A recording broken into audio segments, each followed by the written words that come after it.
Bonjour tout le monde. Donc on continue. On a déjà parlé de la 3C, la confiance, le contrôle, la connexion. Et en général, quand on parle de ça, on est dans le travail au sol. Donc, est-ce que le cheval ait peur de rien? Bien sûr, il faut aussi maintenir la sensibilité. Ça, petite problématique avec le mot désensibilisation. Le but, c'est pas enlève la sensibilité. Le but, c'est d'enlever tout ce qui est peur et fuite. Maintenir la sensibilité, c'est très important. D'avoir un cheval très sensible et peur de rien. Un très bon niveau de contrôle, surtout sur le mouvement de ses pieds. Donc, est-ce que je peux isoler l'arrière-main, isoler les épaules? Est-ce que je peux avancer, arrêter, reculer? Les 4 mouvements de base, très importants pour toute la base d'éducation au sol. Et après, la conséquence de la première deux, la confiance et le contrôle, c'est la connexion. Si le cheval n'est pas peur, si j'ai un vrai contrôle sur ses pieds, je devrais être capable d'enlever le licol et faire un test de vérité. Donc ça, on a déjà regardé ça. Maintenant, on continue sur une autre vidéo sur le 3C. Et aujourd'hui, c'est le 3C monté. Donc, même chose. Est-ce que le cheval est peur de rien? Est-ce que j'avais un vrai contrôle sur le mouvement de ses pieds? Et est-ce que quand je monte le cheval, il est plus connecté avec moi ou plus connecté avec l'environnement extérieur? Donc, on va parler en beaucoup plus de détails de tout ça. Mais peut-être aujourd'hui, on va commencer un petit peu différemment. Parfois, on commence même au sol avec la confiance et après le contrôle. Parfois, je démarre avec le contrôle et après la confiance. Mais la connexion est toujours le troisième. Et c'est la même chose, monter. Et si j'ai la confiance et le contrôle, ou parfois le contrôle et la confiance, le résultat de ça, c'est la connexion. La connexion, c'est toujours le troisième. Même quand on fait le travail monté, on parle de direction, impulsion et flexion. La flexion, c'est toujours le troisième. On pouvait parfois mettre la direction avant l'impulsion ou l'impulsion avant la direction, mais la flexion, c'est toujours le résultat de la première deux. Donc, aujourd'hui, peut-être monter, on va commencer par le contrôle et après travailler un petit peu sur la confiance et après vérifier est-ce qu'on a bien travaillé et est-ce qu'on a une belle connexion entre le cavalier et son cheval. Le même test de vérité à la fin, on se souvient bien, quand on enlève le licol, il y a une seule chose qui reste, qu'est-ce que c'est? La vérité. On y va. Le 3C monté. On peut diviser le cheval en plusieurs parties. On peut commencer avec la tête et l'encolure. Bien sûr, c'est juste la flexion latérale. Donc, lever, glisser et on se souvient bien, ferme la main lentement, le couteau va dans la cuisse. Si on a le contrôle de la tête et l'encolure, très important parce que ça, on va regarder ça après. Pourquoi cette flexion latérale est si importante? Si je fais rien avec mes jambes, le pied du cheval ne devrait pas bouger. Bien sûr, si je fais une flexion latérale similaire et je mets les jambes sur le même côté que le pli, je devrais être capable de déplacer l'arrière-main. Voilà. Et n'oubliez pas que l'importance, surtout pour le cheval, c'est pas céder à la pression, mais à savoir comment enlever la pression. C'est deux choses très différentes. Donc, est-ce que le cheval sait comment enlever la pression de cette jambe et mettre l'importance toujours 3 choses avec pression. Exclusive, un positionnement pour une seule réponse. Le dosage, toujours commence avec peur, augmente la pression progressivement et enlever la pression immédiatement quand le cheval ou pendant que le cheval répond bien. C'est pas après qu'il est bien répondu, c'est pendant qu'il répond bien. Donc si vous pouvez isoler l'arrière-main, vous avez la tête et l'encolure et juste tester parfois. C'est toujours intéressant de faire ça à la maison. Est-ce que je peux quand même séparer les deux? Si je ne mets pas les jambes, est-ce que j'ai juste la flexion latérale sans bouger ses pieds? Super. Hop, hop. Excellent. Et est-ce que j'ai le rein indirect, donc le contrôle de l'arrière-main? Et si j'ai la flexion latérale, super. Et le contrôle de l'arrière-main, je peux aussi commencer à contrôler l'épaule. Donc, on peut isoler l'épaule et voir, vous avez un petit peu de place. Est-ce que vous pouvez juste guider l'épaule vers la droite et vers la gauche? Le rein d'ouverture qui ouvre, parce que ici il s'appelle le rein d'ouverture, c'est pour ouvrir, c'est pas pour tirer. Ouvrez le rein d'ouverture et déplace les épaules avec les jambes extérieures. Donc, poussez les épaules vers le bas, le rein d'appui, rein d'ouverture, rein d'appui, ouvre la porte, ferme l'autre. Donc là, par exemple, ouvre la porte sur ce côté et tout sur le côté à gauche là va ouvrir, le jambe, le main, et tout sur le côté extérieur va fermer, rein d'appui et les jambes et déplace les épaules. Excellent. Au début, le cheval va pas forcément trouver la bonne réponse tout de suite. Il ne sait pas qu'est-ce que c'est la bonne réponse. Il n'y a que toi qui sais qu'est-ce que c'est la bonne réponse. Mais par essayer, le cheval va chercher et quand il trouve la bonne réponse, enlève la pression immédiatement pour qu'il sait « Ah, quand je fais ça, je gagne ». Donc, vous pouvez bouger les épaules à gauche à droite et vous pouvez peut-être promener un petit peu et combiner les deux. Donc, sur une ligne droite, marcher, lever, glisser gentiment. Si la pression il arrive trop sèchement, c'est ça qui provoque parfois de petites résistances. La pression, il arrive comme ça et le cheval, oups, c'était trop vite, c'était trop rapide, c'était trop sec. Arrive lentement, ferme le main lentement, ramène vers le nombril, déplace l'arrière-main. 1, 2, 3, ouvre la porte, ferme l'autre, déplace les épaules. Essayez de maintenir la même ligne. 1, 2, 3, arrière-main, 1, 2, 3, épaules. 2, 3 et 1. 2, 3.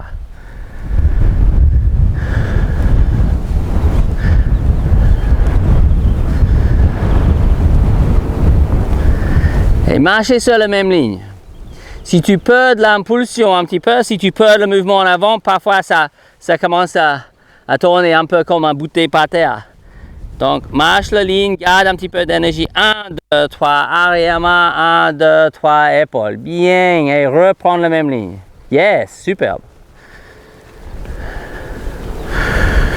Ok.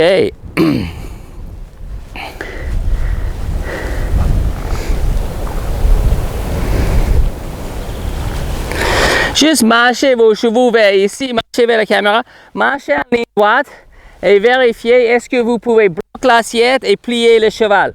Si le cheval ne répond pas à l'assiette, plie-le quand même. Donc bloque l'assiette et mettez la tête du cheval vers votre botte. Excellent. Superbe. Et c'est excellent. Refaire une. Ça, c'est ce que vous allez faire. Si vous perdez le contrôle du cheval, le cheval commence à être peur de quelque chose, il part. Une reine pour le contrôle. Donc, avant de se trouver dans une situation dans le caca, être capable de vérifier que ça va marcher. Est-ce que je peux arrêter le cheval avec une reine? Essayer avec la reine à gauche, remarcher, essayer avec la reine à droite. Et avec un jeune cheval, j'aime bien tester, même si c'est un petit peu dur parfois pour le cheval, de tester que je peux faire ça au trot. Trotter, bloque l'assiette, assoit bien dans le selle et plie le cheval jusqu'à qu'il arrête. Si je ne peux pas arrêter avec ça, ce n'est pas une bonne idée d'aller à l'extérieur et voir où est-ce que je vais avoir mon prochain accident. Donc, être sûr que vous pouvez une reine pour le contrôle. On sait, juste tendre les deux rênes et mettre le cheval en flexion verticale pour qu'on voit. Dans cette position-là, les chevaux sont plus puissants. Donc, c'est absolument pas à faire quand vous êtes dans la caquitas. Il y a tout ce qui se passe mal, le cheval commence à partir, ou commence à faire saut de mouton, commence à cabrer, ou lever les fesses, je ne sais pas quoi. Tirer sur deux rênes, c'est pas la bonne réponse. Ça va rendre le cheval plus puissant derrière. Donc, ça va augmenter la puissance de le problème que vous êtes en train de traverser. Une reine, mettre la tête vers votre botte, ça va disengager l'arrière-main. Vous pouvez ou juste plier comme ça, ou utiliser les jambes pour disengager l'arrière-main. Excellent. Imaginons qu'il y avait un problème ici. Le cheval de Pauline, il est peur parce qu'il y a un homme un petit peu cinglé qui arrive sur le côté, commence à faire ça. Elle contrôle son cheval et elle peut contrôler son cheval avec l'arrière-main. Good baby! Donc, elle contrôle le cheval en utilisant l'arrière-main. L'avant-main, on n'a pas besoin de contrôler ça. La puissance vient de la postérieure, de l'arrière-main. Donc, quand on est dans le caquitas, le truc, c'est de contrôler l'arrière-main pour que cette moteur ne peut pas engager. C'est pour ça qu'on utilise ce mot. Disengage l'arrière-main. Disengage l'arrière-main. Il ne faut pas que l'arrière-main peut engager et le cheval peut être puissant dans ses réactions, dans ses fuites ou dans ses défenses. Donc, la première chose, est-ce que j'ai le contrôle? Est-ce que je peux contrôler la tête et l'encolure? Est-ce que je peux contrôler l'arrière-main? Est-ce que je peux contrôler l'épaule? Après, bien sûr, on peut ajouter le mouvement latéraux et tout ça. Mais dans un premier temps, est-ce que j'ai tête et encolure, le contrôle de la moteur, le contrôle de la direction? Là, je contrôle la puissance. Là, je contrôle la direction. Et là aussi, avec la tête et encolure, si je peux plier, je peux enlever la puissance de l'arrière-main. Toutes ces choses-là, c'est très important. Bien avant de chercher de monter en cordillère ou mettre le cheval en place, est-ce que j'ai un niveau de contrôle assez bien? Et avec ça, vous pouvez affiner ce niveau de contrôle. Est-ce que vous pouvez, par exemple, juste bouger l'arrière-main, mais juste avec les jambes, sans les mains. Juste reculer la jambe et laisse gagner. Et vraiment comprendre cette phrase, laisse gagner. C'est toujours win-win. Moi, je mets la pression, le cheval, il sait qu'est-ce qu'il peut faire pour que la pression s'enlève. Et là, si je recule, yes, laisse le cheval gagner. Yeah. Pendant qu'il répond. Même quand tu sais que ça va aller, parfois on n'est pas sûr, mais donne le bénéfice de cette doute au cheval et dit oh, je mets les jambes et même ouais, et je sais qu'il va le faire, j'arrête. Je vais même pas garder la pression juste qu'il le fait, je sais qu'il va le faire, limite je renforce son idée. Toujours un truc important de garder en tête, ne demande pas à un cheval en train de faire un effort, de faire un effort. Tu vois, il bouge les jambes, tu mets les jambes, il commence à bouger l'arrière-main, tu ne veux pas dire bouger l'arrière-main. Moi, je suis en train de bouger l'arrière-main. Voilà, bouge-le alors. C'est un peu comme quand je prends le sac de poubelle et ma femme me dit tu peux vider le sac de poubelle? Je suis en train de faire. Donc, ne demande pas à un cheval de faire un effort pendant qu'il fait un effort. Être sûr que le cheval peut, même juste l'idée, il pense que oh, je vais, yes, bonne idée. Bonne idée. Le cheval doit avoir l'impression de gérer son humain. L'humain devrait avoir l'impression de gérer son cheval et inversement, le cheval devrait avoir l'impression de gérer son humain. Donc, le win-win. Si vous pouvez bouger l'arrière-main et peut-être tester les épaules aussi, est-ce que vous pouvez? Yes. Est-ce que vos actions de jambes sont connectées avec ses réponses dans ses jambes? Superbe, laisse gagner, gratte. Si le cheval avance, exact, ça c'est bien, corriger. Si le cheval il avance, hop, je n'ai pas demandé d'avancer. Si le cheval avance quand il utilise les jambes isolées, il va avancer pendant le mouvement. Vous allez être en train de trotter, vous allez avoir envie de tourner, vous allez mettre les jambes et le cheval va accélérer. Parce que pour lui, une seule jambe, il n'est pas dissocié la direction avec l'impulsion. Donc il faut aider le cheval à comprendre que une seule jambe va changer la position de ses jambes, la direction ou la position de la hanche ou la position de l'épaule, mais ce n'est pas absolument pas un accélérateur. Deux jambes pour accélérer, une jambe pour tourner. Yes, super. Et si vos actions de jambes sont connectées avec ses pieds, si ses pieds sont en train de devenir, vos pieds sont en train de devenir ses pieds, ça c'est un niveau de contrôle qui va aider beaucoup la connexion. Cette win-win va aider beaucoup la connexion parce que le cheval a l'impression de gérer son humain, mais il ne peut pas gérer son humain en étant connecté avec l'environnement extérieur. Donc, automatiquement, le contrôle va améliorer la connexion. Si vous avez un très bon niveau de contrôle sur ses pieds, vous pouvez marcher un petit peu. On va tester les directions après, mais marchez un petit peu maintenant, juste tourner à gauche et à droite. Tête et encolure, hanche et épaule. Est-ce que ces choses-là vont bien? Et après, avec ça, est-ce que je peux guider le cheval un petit peu vers la gauche, un petit peu vers la droite? Focus. Regardez, mollet, talon, jambes si nécessaire. Focus. Regardez, voilà, mollet, talon, main si nécessaire. Si vous voudrez essayer autre chose, vous pouvez essayer avec le stick. Regardez, mollet, talon, stick si nécessaire. Regardez, mollet, talon, stick si nécessaire.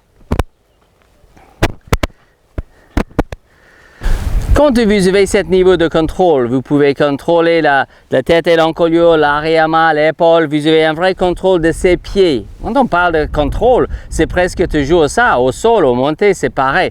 Au sol, est-ce que vous pouvez avancer, reculer, isoler l'arrière-main, isoler les épaules? Est-ce que vous pouvez contrôler ses pieds? Monter, c'est la même chose. Vous avez la tête et l'encolure, la flexion latérale, l'arrière-main et l'épaule. Maintenant, on va tester ça un petit peu plus. Et juste les 4 mouvements de base. Donc, est-ce que vous pouvez marcher un petit peu et juste tourner les épaules et guider le cheval dans le couloir de vos jambes? Regardez, yes. Et surtout, mettre l'importance sur quand est-ce que j'enlève ma jambe. Regardez, mollet, talon. Et quand le cheval tourne, enlève les jambes très vite. Regardez, mollet, talon, main si nécessaire, stick si nécessaire. Surtout obtenir la réponse et aide le cheval à comprendre que pour enlever la pression de cette jambe, si tu tournes, la jambe s'en va. Le jambe, c'est le gêne. Donc on gêne le cheval avec la jambe et quand il tourne, le gêne s'arrête. Une aide, c'est un joli mot pour une gêne. On gêne avec l'aide, le cheval veut juste savoir qu'est-ce que je peux faire pour enlever l'aide. Il n'est pas intéressé par comment répondre à l'aide, il est intéressé par comment l'enlever.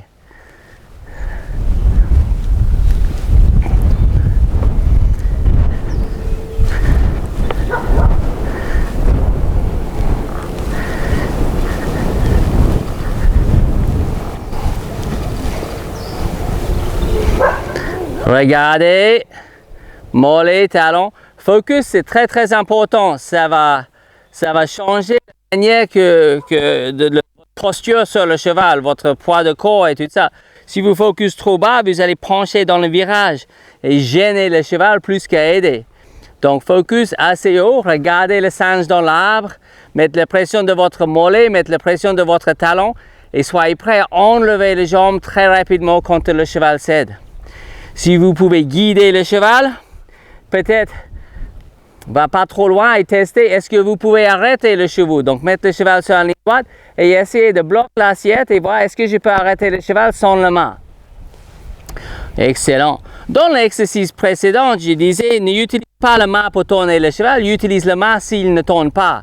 Maintenant, c'est la même chose. N'utilise pas la main pour arrêter le cheval, utilise la main s'il n'arrête pas. Donc, bassin, jambes, avancée, et surtout, enlève les jambes quand il avance. Comment le cheval apprend d'avancer? Par l'enlèvement bilatéral de deux jambes. Comment le cheval apprend de s'arrêter? Par l'enlèvement bilatéral de deux rênes. C'est l'enlèvement de la pression qui va éduquer le cheval.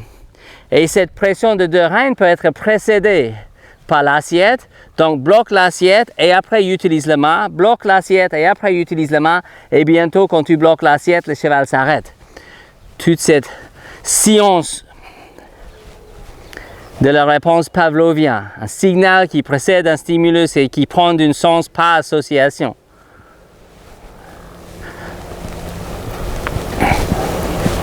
Super. Yes. Et tu peux même reculer. Super. Marcher, arrêter, reculer. Excellent. Et reculer. Toujours, qu'est-ce qu'on peut faire pour affiner? On peut toujours réduire le temps de réponse. On peut toujours réduire la pression nécessaire pour obtenir la réponse. Ces deux choses, on peut toujours travailler là-dessus. Ce n'est jamais pas fait. Est-ce que je peux réduire le temps de réponse? Est-ce que je peux réduire la pression nécessaire pour obtenir la réponse?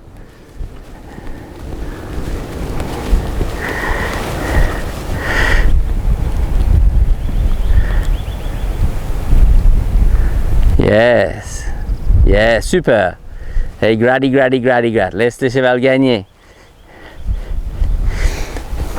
Chez vous, réfléchissez à chaque fois. Souvent, je dis, ok, ça c'est mon nouveau pire stop. Je fais un bon stop, je dis, wow, maintenant ça c'est le niveau, il est là. Si ce n'est pas aussi bien que ça, je corrige avec la main. Si c'est mieux que ça, j'arrête, je fais un gros gratte et je laisse le cheval gagner. Mais il faut c'est progressif. Toujours renforcer les améliorations, mais faites attention de ne pas renforcer les dégradations parce que sinon vous n'allez pas avancer. Donc, chaque fois que c'est un petit peu mieux, laisse le cheval gagner, c'est super. Petite progression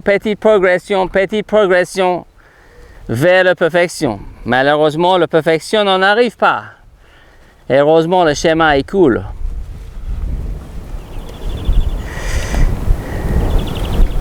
Super. Si vous avez la direction et l'impulsion, c'est quoi l'impulsion? C'est juste l'équilibrage à la base, dans la fondation, l'équilibrage de le frein et l'accélérateur. Donc, vous pouvez essayer peut-être trotter un petit peu et voir est-ce que je peux trotter, arrêter, reculer et utilise la main un minimum.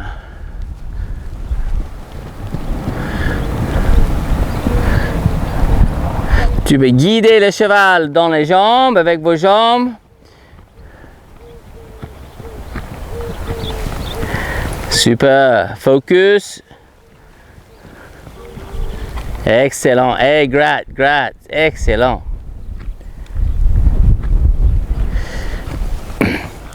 Direction, guide le cheval dans le couloir des jambes. Impulsion, d'avoir un bon départ et un bon frein. Et après ça, on peut ajouter la flexion.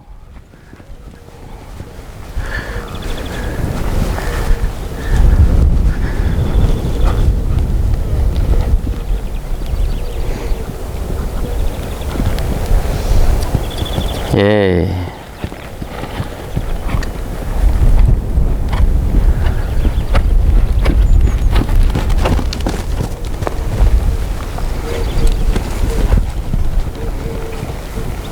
Super.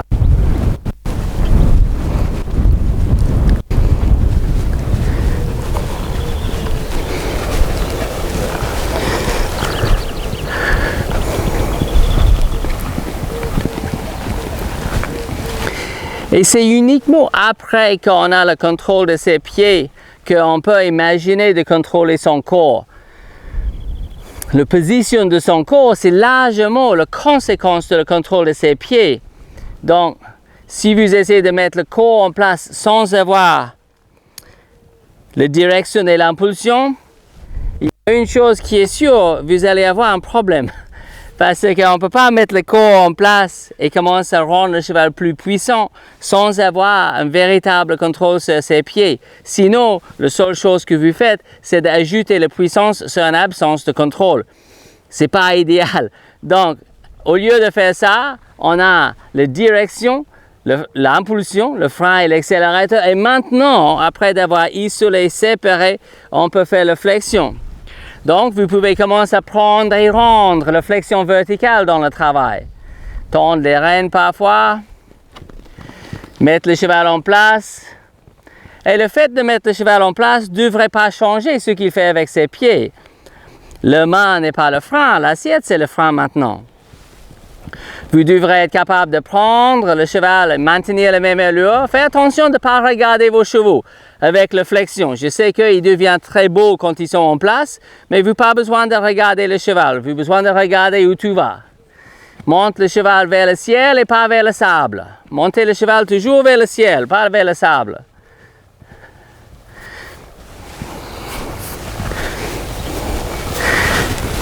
Le rythme, la cadence dans ses pieds, on est au trot, 1, 2, 1, 2, 1, 2, devrait pas changer quand on met le cheval en place et devrait pas changer quand on relâche les rênes. Et monte le cheval vers le ciel. Super. Et laisse le cheval gagner. Et maintenir cette même rythme. De prendre, ne devrait pas ralentir le cheval et de relâcher le rêne, ne devrait surtout pas laisser le cheval accélérer.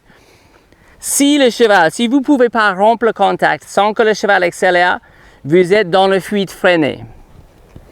Je répète, c'est très important de savoir. Si vous ne pouvez pas relâcher le contact sans que le cheval accélère, vous êtes dans le fuite freinée. Donc, vous êtes en train de freiner le cheval tout le temps, et ça ne va pas durer longtemps avant que vous ayez un problème. En avant est certainement pas synonyme de fuite. Superbe.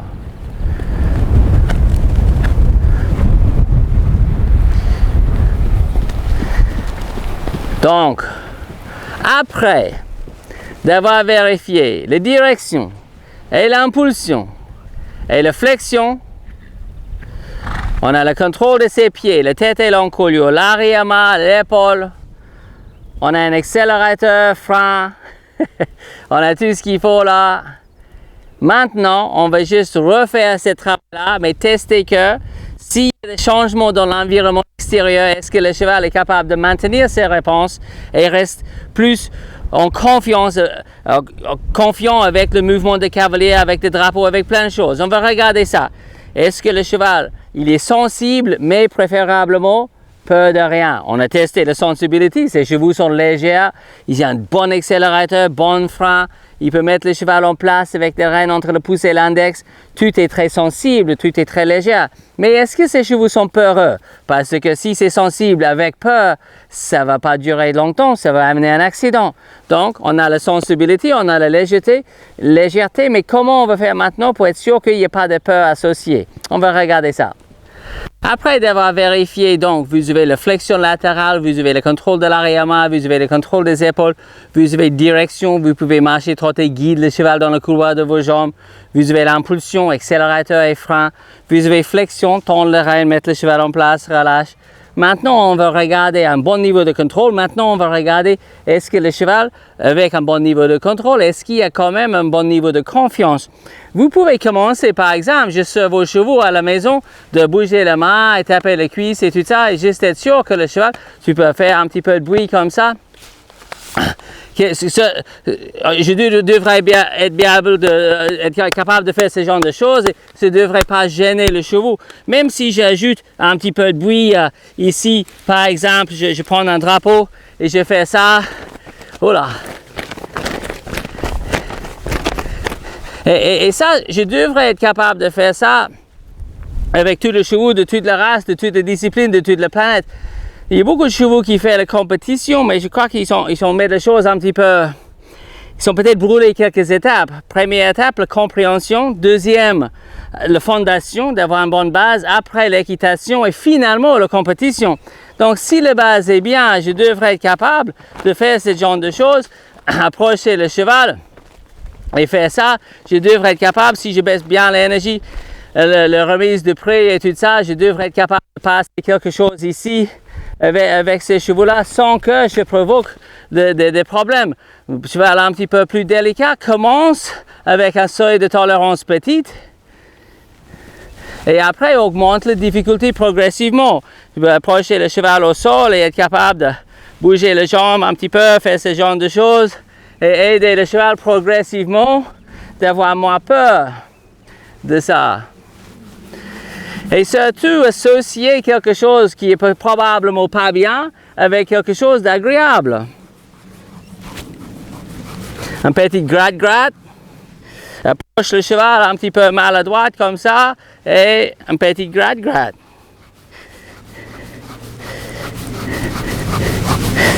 Si je fais ça, le cavalier est prêt en cas de besoin. Si je fais quelque chose et ça fait peur un petit peu, elle est prête de gérer le cheval, de tourner. Si le cheval il part vers la gauche, elle plie vers la droite. Inversement, si le cheval il part vers le bas, elle plie vers moi et contrôle l'arrière-main. Et moi, je devrais être capable de faire ça progressivement et aider le cheval à avoir moins peur de ça. Bien sûr, plie vers le problème, particulièrement si le problème c'est moi. Parce que si la tête il vient vers moi, j'évite le sabot. Si le cheval il fait demi-tour, m'envoyer le sabot, ça va pas arranger les choses pour moi. Donc, toujours tourner vers le problème et progressivement, on voit déjà un bon petit changement. Au début, le cheval ne peut pas savoir. Ça reste un herbivore, donc la première question qu'il va poser, c'est est-ce que ça va me tuer? Ils sont programmés pour survivre, éviter le danger. Donc, progressivement, je peux aider le cheval à comprendre que, ouais, il n'y a pas de drame, je suis plutôt gentil, et progressivement augmente la difficulté. Super. Bonne petite mâchouille.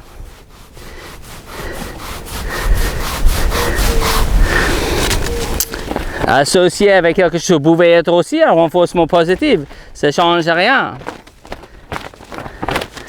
Goodbye, oui.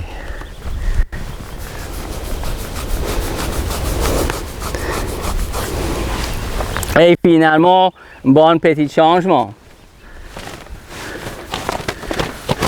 Super. Et être capable d'approcher tous les chevaux sans le faire peur, sans avoir des problèmes. Tous les chevaux de toute la race, de toute la discipline, je devrais être capable de se mettre un petit peu là et faire un petit peu de bruit. Certains chevaux, ils n'ont jamais vu ça. Mais clac, clac un petit peu. Goodbye, baby. Rassurez. Faire un petit peu comme le stick et la cordelette. Juste être capable de faire ça. Ça, c'est quelque chose qu'ils ont déjà vu.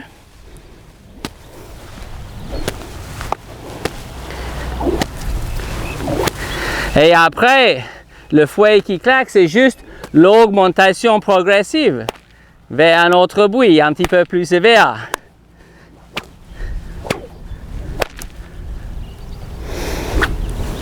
Associer ça, pourquoi pas, avec un... Yeah, bonne idée.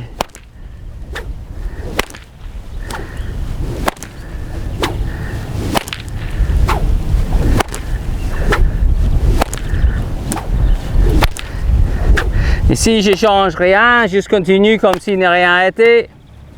Le cheval va s'habituer. Et de temps en temps,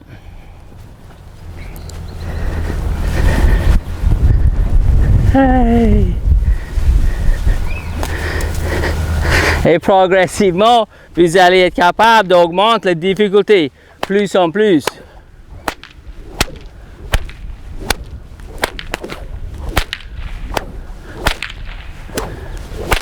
Good babies. Tous les chevaux de toute la race, de toutes les disciplines, pas important votre discipline de préférence, je devrais être capable d'aller devant ces 3 chevaux-là et faire ça avec 3 chevaux, avec des rênes flottants, sans qu'il y ait un qui parte grimper sur le mur. Mais n'amène pas le cheval en compétition face aux applaudissements et tout ça, sans avoir au moins préparé le cheval à ce niveau. Je devrais être capable de prendre une bouteille de coca, mettre le caillou dedans, faire un petit peu de bruit, faire un petit peu de cha-cha avec ça. Le cheval ne devrait pas avoir peur. Mais souvent, les gens, ils ne préparent rien du tout. Il va en compétition, il y a l'applaudissement, le cheval est terrifié, il quitte au plein galop après le tour d'honneur. Et maintenant, ils ont mis en place quelque chose qu'il va regretter pour le reste de la vie de ce cheval. Donc, préparez bien pour regretter moins. Si les chevaux ne sont pas peur de l'environnement avec l'immobilité, je peux ajouter autre chose. Mais maintenant, si le cavalier peut bouger, ça, le jeune chevaux, juste bouge les jambes un petit peu, tape les cuisses un petit peu, bouge les mains un petit peu, tape un petit peu sur le casque, je ne sais pas quoi. Mais être capable de faire ça sans que ça provoque quoi que ce soit. Et après, faire avec le stick. Et juste par exemple, prendre le drapeau dans la main et faire ça juste avec le stick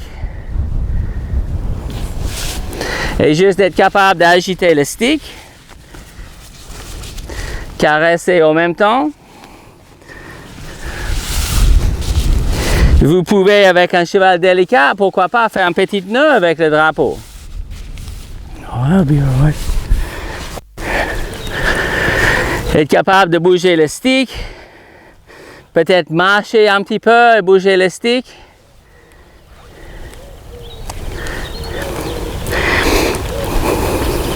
N'oubliez pas de discuter avec ton cheval en même temps. Par exemple, marcher avec le stick, mais demande le léger changement de direction.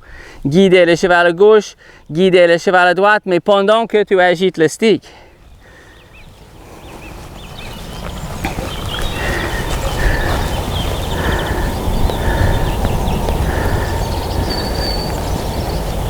Super.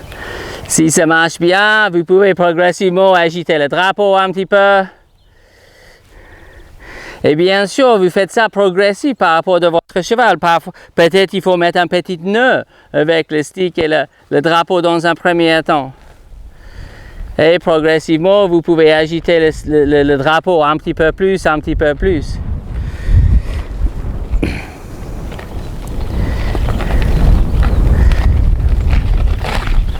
Superbe. Je sais par expérience qu'on peut faire ça avec un Zos, avec un moitié cheval, moitié zèbre. Votre cheval n'est pas le seul cheval au monde qui ne peut pas être désensibilisé. Désensibilisation, c'est les différentes techniques de désensibilisation va amener le cheval vers habituation. Le cheval peut habituer à des choses extraordinaires. C'est extraordinaire la capacité d'habituation chez le cheval. Mais ça prend le temps. Une habitude, ça prend pas, on ne va pas avoir une habitude après une fois. Tu vois, j'ai brossé mes dents une fois, donc c'est devenu une habitude. Non, brosser mes dents chaque jour pendant un minimum d'un mois, 21 jours, un mois, quelque part, ça dépend de la théorie, pour créer une habitude. Et après, le cheval s'habituer à certaines choses. Mais cette habituation, il faut faire un petit peu plus, et assez régulièrement. Ce cheval devrait être capable de marcher, trotter, on peut agiter le drapeau en absence d'accélération dans ses pieds. Le cheval devrait avoir les oreilles régulièrement vers le cavalier et pas en train de concentrer ni sur l'environnement extérieur, ni sur le drapeau.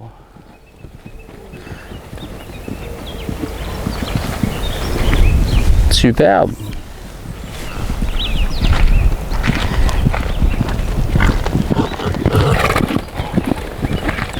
Excellent.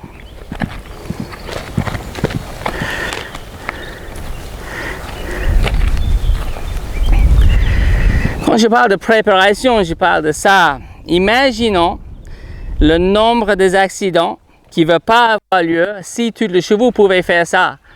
Il y a les gens, ils enlèvent un veste, enlèvent un imperméable, ils ont moitié le bras, j'ai déjà vu ça, le bras coincé dans l'imperméable, le cheval il prend peur et la personne il part avec ses bras coincés. C'est pas drôle, mais il fallait préparer avant, préparer le cheval au sol et être sûr. Devrait être capable de monter le cheval avec un parapluie et le cheval reste connecté avec son cavalier et pas avec les choses qui bougent à l'extérieur. Vous pouvez marcher, trotter, arrêter, reculer, tourner, toutes ces choses-là avec un drapeau qui bouge. Un autre exercice que vous pouvez faire, c'est de marcher un petit cercle autour de quelqu'un qui prend un drapeau, un imperméable, un parapluie par exemple, fait ce genre de choses et voir quelle distance votre cheval a besoin. Peut-être un cheval un petit peu plus délicat a besoin d'une distance plus large.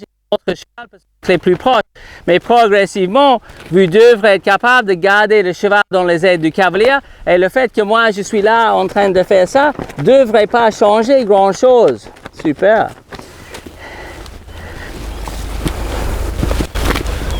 Super.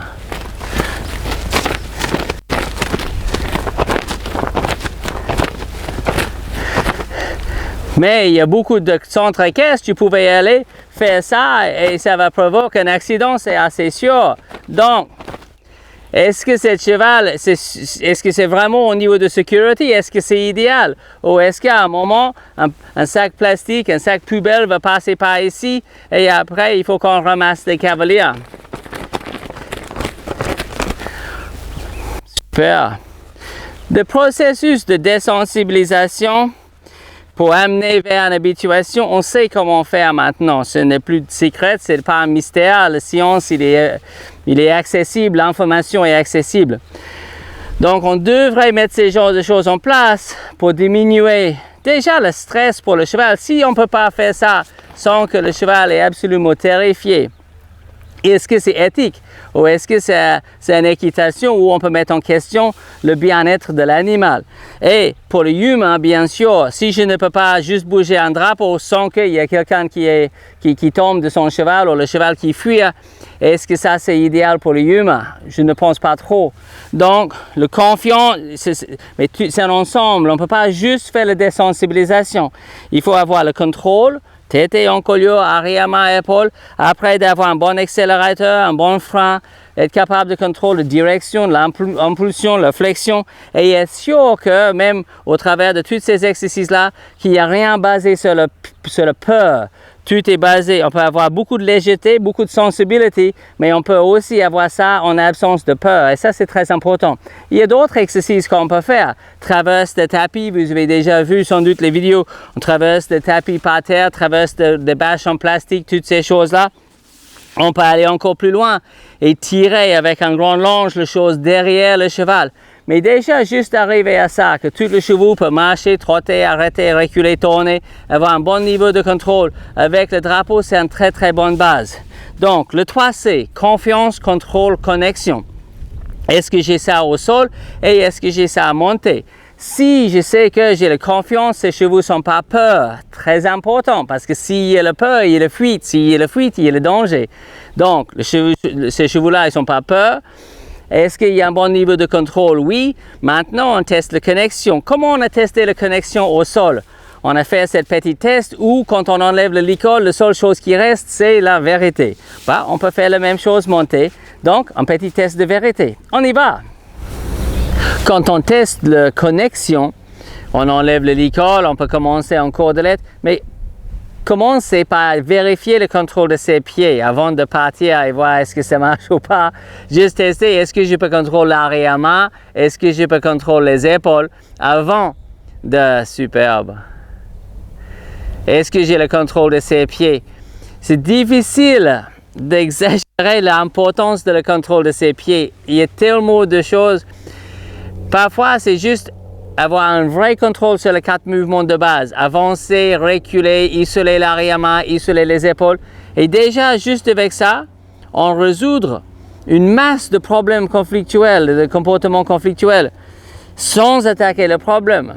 En général, un problème, c'est juste une absence d'éducation. Le problème n'est pas le problème. Mais quand on peut faire ces choses-là, on a déjà diminué énormément de problèmes. Est-ce que tu peux isoler la hanche, isoler l'épaule? Est-ce que tu peux avancer, arrêter, reculer? Et toujours, quand on enlève le licol, la première chose à vérifier, c'est est-ce que je peux arrêter? Donc, avancer, reculer. Reculer, c'est toujours la meilleure manière de renforcer le stop. Si vous ne pouvez pas reculer, vous ne pouvez probablement pas arrêter. Donc, vérifiez que vous pouvez arrêter. Tu peux aussi utiliser le cordelette pour reculer. Et être sûr que quand il y a une pression sur le cordelette, que le cheval cède. Excellent.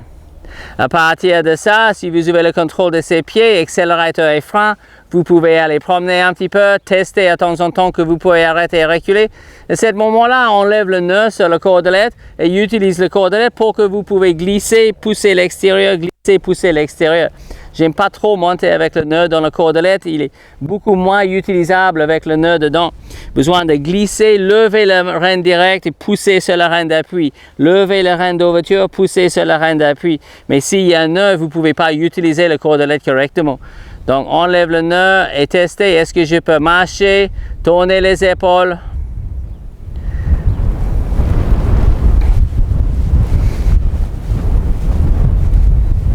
Super. Le rein intérieur plus haut que le rein extérieur. Lever, pousser, lever, pousser. Focus, regarde où tu vas.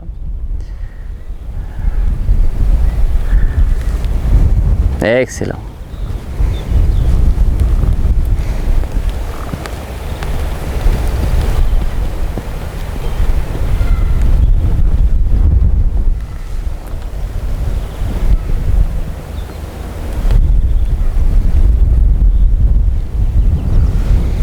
Yep.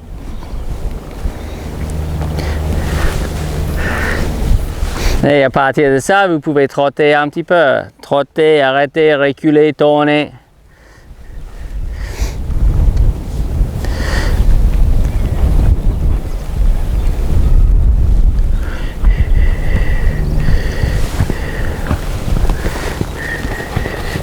Super.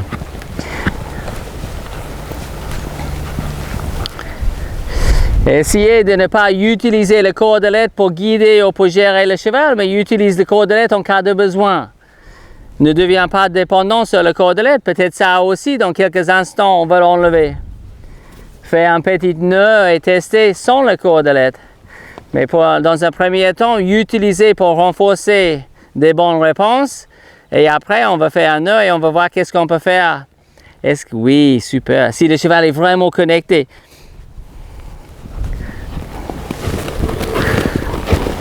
Superbe.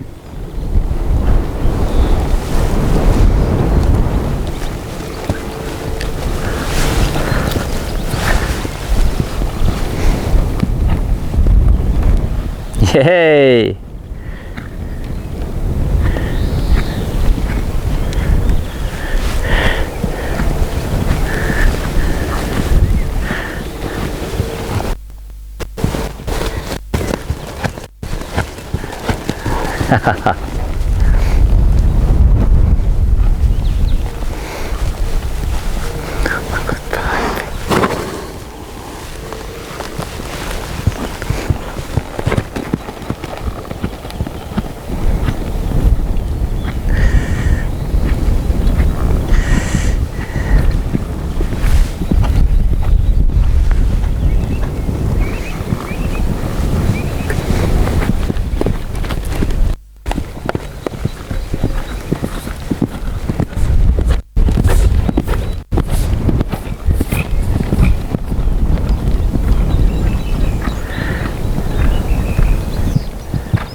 Super.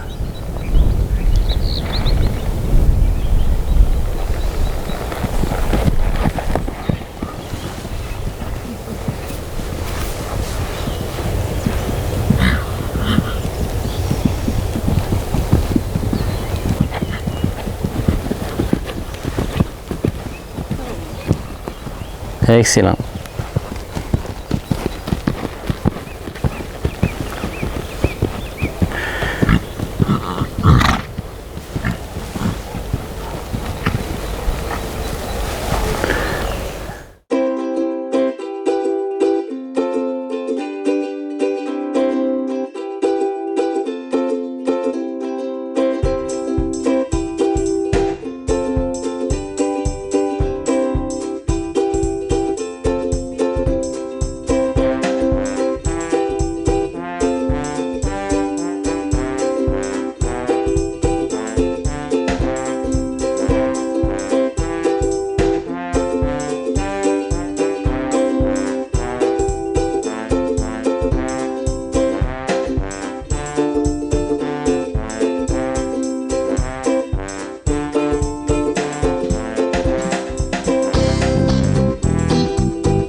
Donc, comme vous avez vu, le 3C, la confiance, le contrôle, la connexion, on démarre tout ça au sol.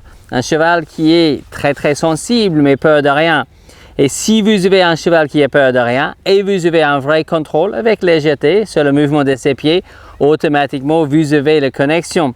Bien sûr, il y a plein de petits détails à regarder. C'est pas juste travail de confiance, le contrôle et la connexion, parce que dans le contrôle, par exemple, il y a toutes les manières de céder aux pressions tactiles, céder aux pressions à distance.